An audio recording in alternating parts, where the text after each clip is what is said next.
जय जिनेन्द्र, जय जिनेन्द्र, जय जिनेन्द्र सभी को। तो चलिए आज की कक्षा को प्रारंभ करते हैं। श्लोक नंबर 583 और इस अध्याय का ये 36वां श्लोक है। तो चलिए शुरू करते हैं। 50 श्लोक हैं इस अध्याय में। 36 से शुरू करके आज 50 तक 15 श्लोक पढ़ेंगे। ठीक है, तो ये अध्याय अपना आज पूरा हो जाएगा। तो कहते हैं, जैसे कि बात चल रही थी हमारी यहाँ पर, आत्मा के सच्चे स्वरूप का वर्णन निरंतर चल रहा है, अलग अलग उदाहरणों के माध्यम से, अलग अलग दृष्टांतों के माध्यम से, उपमाओं के द्वारा। यहाँ पर आचार्य महाराज हमें अपने आत्म तत्व की ओर, आत्म तत्व का परिचय कराने का प्रयास कर रहे हैं, आत्म तत्व की ओर ले जाने का प्रयास कर रहे हैं।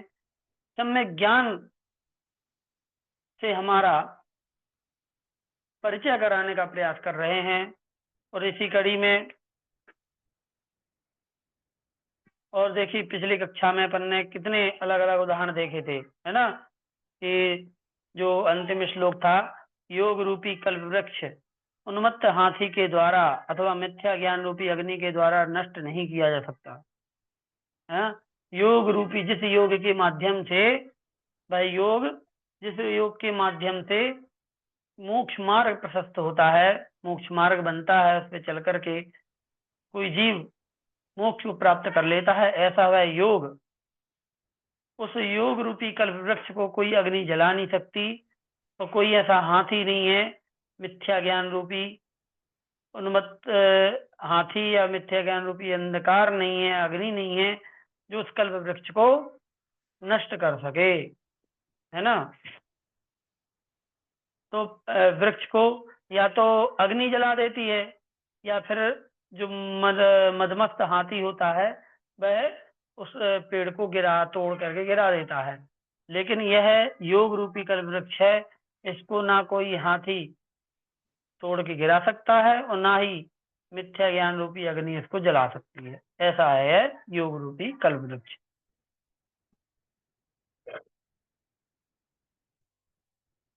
अब आगे कहते हैं कि यहाँ विद्वान साधु की बुद्धि रूपी नदी आगम में स्थित होकर निरंतर तब तक ही आगे आगे दौड़ती है जब तक कि उसका हृदय उत्कृष्ट आत्मतत्व के ज्ञान से भेदा नहीं जाता। क्या कह रहे हैं कि साधु की बुद्धि रूपी नदी आगम में स्थित होकर निरंतर तब तक आगे बहती रहती है।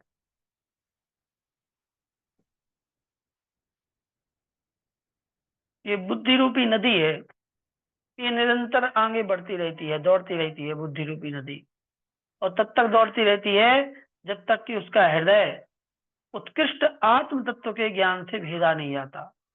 अभिप्राय यह है कि विद्वान साधु के लिए जब उत्कृष्ट आत्मा का स्वरूप समझ में आ जाता है, क्या उत्कृष्ट आत्मा का स्वरूप जब समझ में आ जाता है किसी विद्वान को, किसी साधु को, तब उसे श्रुत के परिशीलन की विशेष आवश्यकता नहीं रहती है। फिर उसे ज्यादा ज्ञान स्वाध्याय को करने की आवश्यकता नहीं रहती। यदि उत्कृष्ट आत्मा का स्वरूप यदि उसे समझ में आ जाए तो फिर अत्यधिक जो सिद्धांत है उसको समझने की आवश्यकता नहीं है। कारण यह है कि आत्म तत्व का परिज्ञान प्राप्त करना यही तो आगम के अभ्यास का फल है। तो वह तो उसे प्राप्त हो चुका है, अब उसके लिए मोक्ष पद कुछ दूर नहीं है।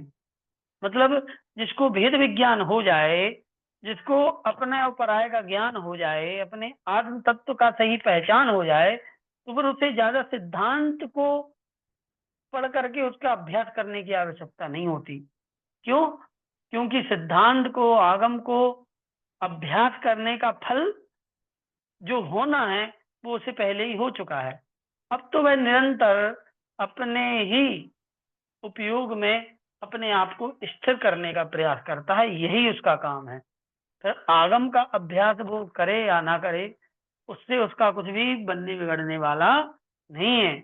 क्यों? क्योंकि यह पूरा अभ्यास तो सिर्फ उसी भेद विज्ञान को प्राप्त करने के लिए ही किया जाता है। तो ये समझना चाहिए अपन को। आगे कहते हैं कि जो चैतन्य रूपी दीपक कसाय रूपी वायु से नहीं छुआ गया है, चैतन्य रूपी दीपक कसाय रूपी वायु से नहीं छुआ गया है और ज्ञान रूपी अग्नि से सहज है। देखो, ये चेतन क्या है? ये दीपक है, चैतन्य रूपी दीपक है ना। और कसाएं क्या है? हवा है। तो यही कह रहे हैं कि जो चैतन्य रूपी दीपक कसाय रूपी हवा से नहीं छुआ गया और ज्ञान रूपी अग्नि से सहज है। ज्ञान रूपी अग्नि जिसके अंदर जल रही है, चैतन्य रूपी दीपक में ज्ञान रूपी अग्नि जल रही है, लेकिन कसाय रूपी हवा वहां तक नहीं पहुंच रही है और प्रकाशमान निर्मल दशाओं रूपी दशा से सुशोभित है। चारों तरफ निर्मल दिशाएं, दिशाएं होना चाहिए यहाँ पे,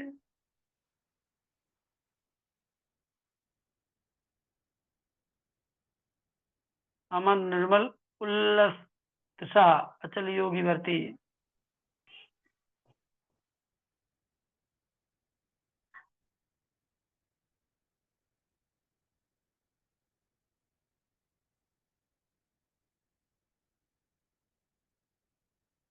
हाँ, तो यहाँ पर अपन ये ले लेंगे कि दिशाओं रूप दशा से सुशोभित है। मतलब जो प्रकाशमान निर्मल दिशाएं जब जलता है तो सभी दिशाएं प्रकाशित हो जाती हैं। और दशा है, हाँ दशा स्थिति, तो ये दूसरी है, रूप दशा से सुशोभित है, दिशा रूपी दशा से सुशोभित है। या फिर दशाएं लेंगे तो यहाँ द्रव्य पर्याय ले लिया है इन्होंने कि निर्मल दशा तथा निर्मल प्रकाशमान निर्मल दशा।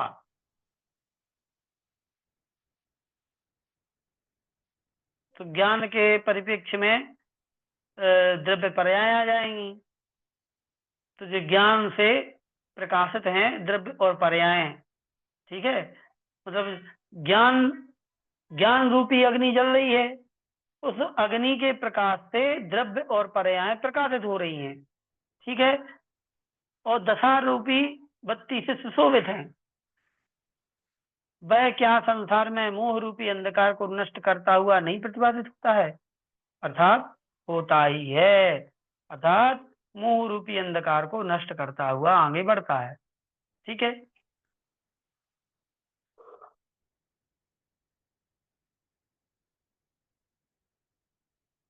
आगे कहते हैं कि जो बुद्धि रूपी स्त्री बाह्य शास्त्र रूपी वन में घूमने वाली है।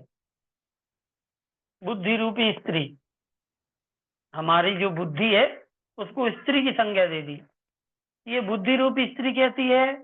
बाहरी शास्त्र रूपी वन में घूमने वाली है। मतलब हमारी बुद्धि है कि शास्त्रों को पढ़ने में लगी रहती है, बहुत से विकल्पों को धारण करती है, विकल्प चलते ही रहते हैं। और चैतन्य रूपी कुलीन घर से निकल चुकी है। चैतन्य रूपी कुलीन घर से, चैतन्य एक कुलीन घर है और बुद्धि क्या कर रही है? उस चैतन्य रूपी घर से निकल चुकी है। जो कुलीन घर है वह पतिव्रता के समान समीचीन नहीं है, किंतु दुराचारणी स्त्री के समान है। अर्थात जिसकी बुद्धि चैतन्य से हट करके और बाहरी पदार्थों में लगी हुई है, यहाँ तक कि शास्त्रों में भी यदि लगी है, तो उसको भी इन्होंने दुराचारणी स्त्री के संज्ञा दी है। उस बुद्धि को जो अपने चैतन्य रूप से, चैतन्य स्वरूप से भटक करके और बाहरी पदार्थों में लग गई। बताओ, इतनी गजब की बात, कितनी बड़ी बात कह दी यहाँ पर आचार्य कि आगम में भी यदि लगी है बुद्धि तो वह भी घूम रही है बाहर। जैसे स्त्री है, वह यदि अपने घर से स्वच्छंद रूप से निकल करके यदि घूम रही है तो उसको दुराचारणी कहा जाता है। वैसे इस बुद्धि को भी दुराचारणी कहा है।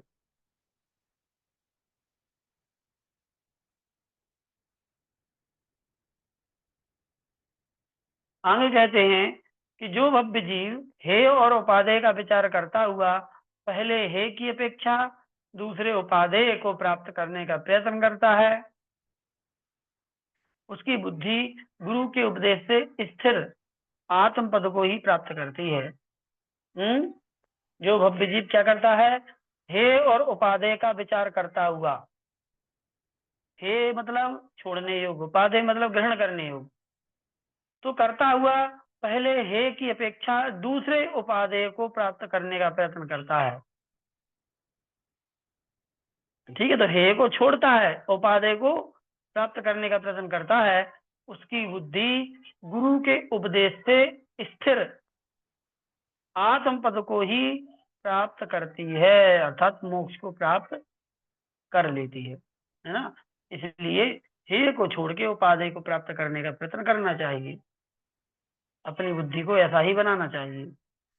फिर कहते हैं कि मोह रूपी गाढ़ निद्रा के वशीभूत होकर सोया हुआ यह प्राणी स्त्री पुत्र आदि बाह्य वस्तुओं को अपनी समझता है। मोह रूपी नींद में सो रहा है। मोह रूपी मतलब मोह इतना ज्यादा है कि उसे सोते हैं तो क्या हो जाता है, जो हमारी ये दुनिया है, इस दुनिया से हम पूरी तरीके से कट जाते हैं। जितनी देर हम सोते हैं तो सपनों में एक नई दुनिया अपनी बनाई जाती है और उसी दुनिया के अनुसार हमें सुख और दुख का अनुभव होता है। यदि हम सपने में कोई अच्छी चीज देख रहे हो, घूम रहे हो, बोल रहे हो, तो हमें खुशी मिलती है, आनंद आता है।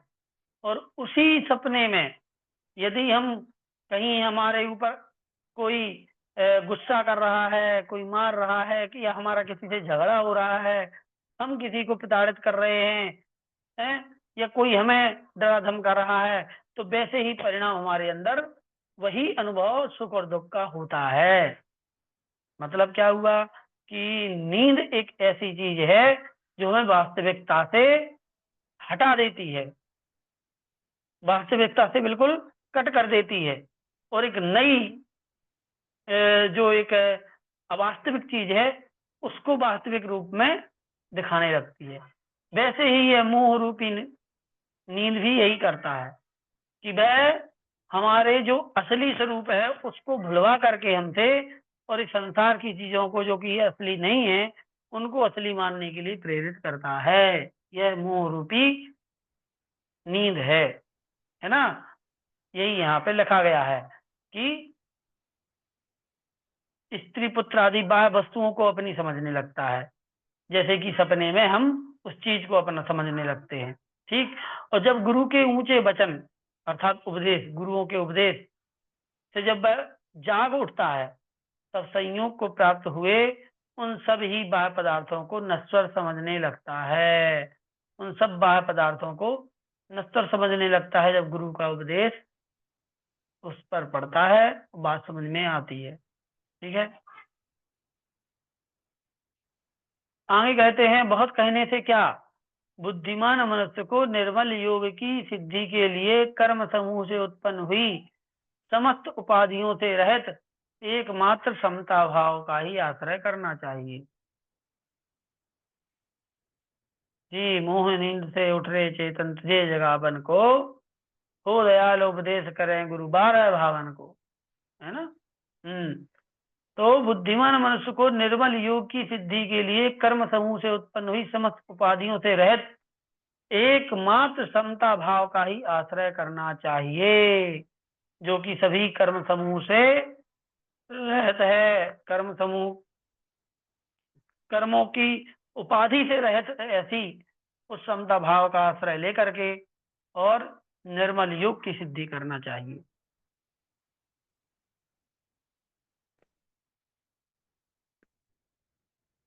आगे कहते हैं कि परमात्मा के नाम मात्र की कथा से ही अनेक जन्मों में संचित किए हुए पापों का नाश होता है तथा उक्त परमात्मा में स्थिति ज्ञान चारित्र और सम्यक दर्शन मनुष्य को जगत का अधीश्वर बना देता है।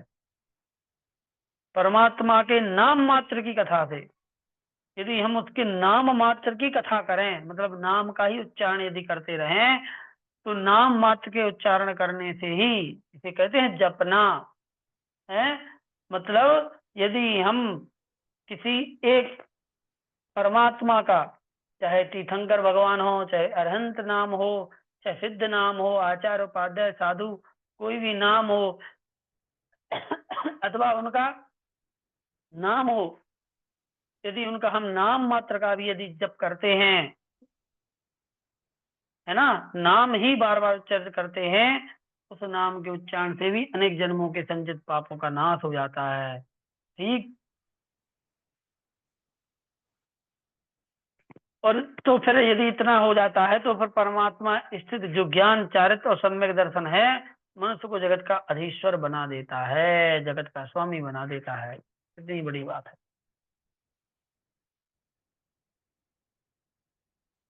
आगे कहते हैं कि जिस मुनि का मन चैतन्य स्वरूप में लीन होता है वह योगियों में श्रेष्ठ हो जाता है। जिस मुनि का मन चैतन्य स्वरूप में लीन हो जाता है वह योगियों में श्रेष्ठ हो जाता है। अब चैतन्य चैतन्य में लीन हो तब तो, क्योंकि समस्त जीव राशि चैतन्य स्वरूप है, अतएव उसे अपने समान ही देखना चाहिए। हाँ, जितने भी जीव हैं वो सब चैतन्य स्वरूप हैं। और जब यह में हमारा मन अपनी चैतन्य में, अपनी चेतना में लीन हो जाता है, तब वह क्या करता है, वह समझ जाता है कि ये जितने भी जीव हमें दिखाई दे रहे हैं ये सभी मेरी ही तरह हैं। और जैसी शक्ति, जैसी परमात्मा तत्व हमारे अंदर है, यह चैतन्य स्वरूप है, वैसे ही चैतन्य स्वरूप ये सब हैं। यदि मैं भगवान परमात्मा की तरह हूँ तो ये भी वही परमात्मा की तरह हैं। इन सब में परमात्मा भगवान बनने की शक्ति है ना, इसलिए उनको श्रेष्ठ कहा गया है। आगे कहते हैं कि सब कार्यों की सिद्धि अंतरंग और बहिरंग से योग से होती है। जितने भी कर्म कार्य हैं उनकी सिद्धि कैसे होती है, अंतरंग और बहिरंग योग से।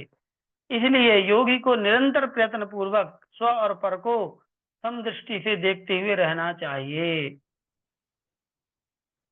इसलिए योगी को क्या करना चाहिए, प्रयत्न पूर्वक स्व और पर को समदृष्टि से देखते हुए रहना चाहिए। मतलब अपने को और पर को एक एक समता मूलक दृष्टि से देखो, समान भाव से देखो, है ना। देखो यहाँ क्या लिखा है, योग शब्द के दो अर्थ हैं, मन वचन काय की प्रवृत्ति और समाधि। दो अर्थ हो गए योग से। इनमें मन वचन और काय की प्रवृत्ति जो योग है वह दो प्रकार का है, शुभ और अशुभ। इनमें शुभ योग से पुण्य और अशुभ योग से पाप का आश्रय होता है। उसके अनुसार ही जीव को सांसारिक सुख और दुख की प्राप्ति होती है। यह दोनों ही प्रकार का योग शरीर से संबद्ध होने के कारण बहिरंग का कहा जाता है। अंतरंग योग समाधि है, इससे जीव को अविनश्वर पद की प्राप्ति होती है। यहाँ ग्रंथकर्ता ने स्व और पर में समबुद्धि रखते हुए योगी को इस अंतरंग योग में स्थित रहने की ओर संकेत किया है ना। क्या किया है, अंतरंग योग में स्थित रहने की ओर संकेत किया है। इसलिए अपने अंतरंग की ओर हमें ध्यान लगाना चाहिए। आगे कहते हैं कि यह जन समुदाय अपने कमाए हुए अनेक प्रकार के कर्म के अनुसार बहुत अवस्थाओं को प्राप्त होता है। जन समुदाय मतलब हम सभी अपने कमाए हुए कर्म के अनुसार, जैसे हम कर्म करते हैं वैसे ही अवस्थाओं को प्राप्त हो जाते हैं। उस अज्ञानी के विकारों को देखकर योगी का मन क्षोभ को नहीं प्राप्त होता है। अज्ञानी के विकारों को देखकर योगी का मन क्षोभ को प्राप्त नहीं होता।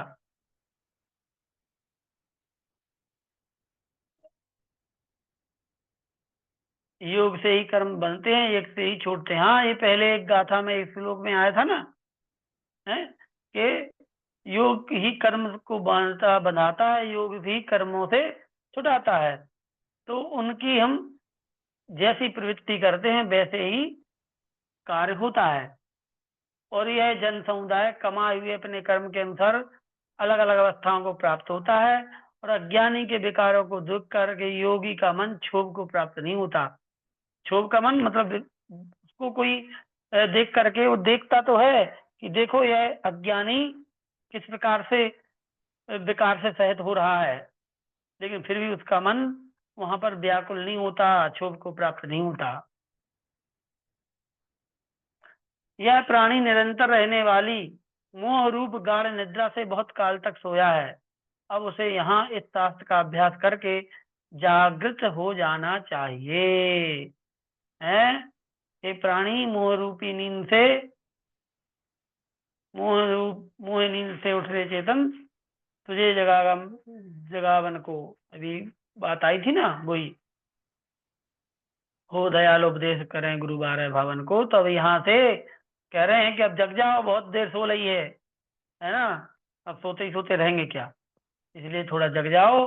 अब उसे यहाँ इस शास्त्र का अभ्यास करके, है ना, ऐसे शास्त्रों को पढ़ करके और जाग जाना चाहिए, जागृत अवस्था में हो जाना चाहिए।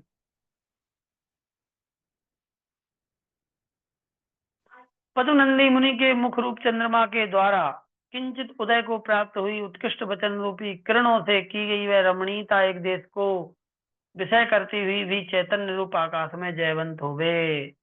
और ये इस अध्याय का अंतिम मंगलाचरण रूप ये श्लोक कहते हैं कि आचार्य पद्मनंदी के मुख से चंद्रमा के द्वारा किंचित उदय को प्राप्त हुई उत्कृष्ट वचन रूप किरणों से, जैसे चंद्रमा से थोड़ी सी किरणें जब निकलती हैं, वैसे ही पद्मनंदी महाराज के मुख से वचन रूपी किरणों के निकलने से यह रमणीयता जो बनी है, यह एक देश को विषय करती हुई भी चैतन्य रूप आकाश में जयवंत हो गए।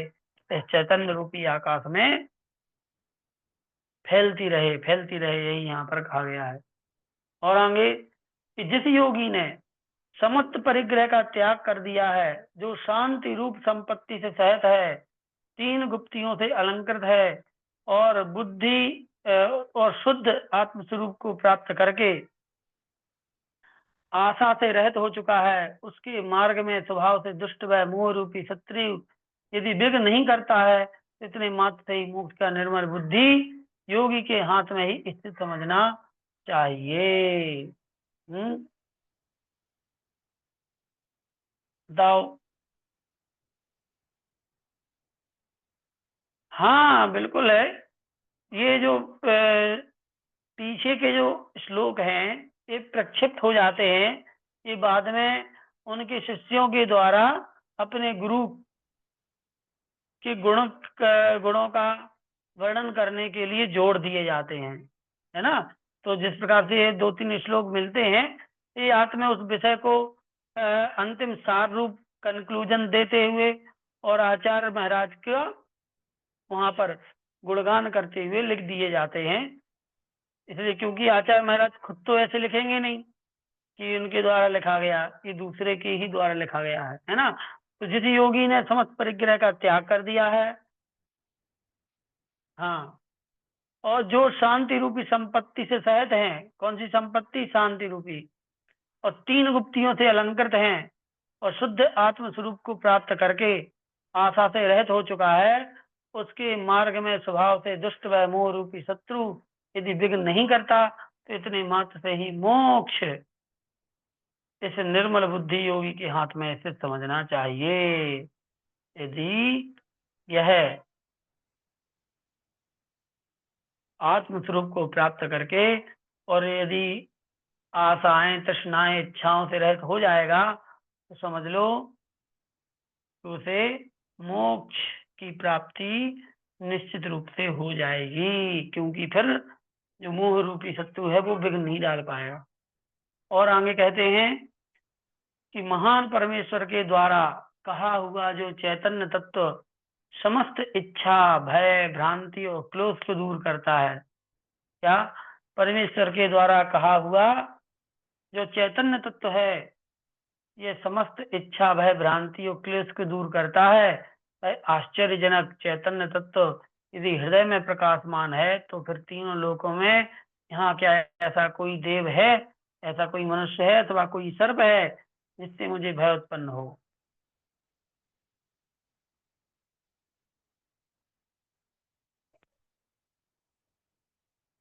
देखो क्या कह रहे हैं कि परमेश्वर के द्वारा कहा हुआ जो चैतन्य है, तत्व है, मतलब ये चेतन आत्मा है, यह कैसा है?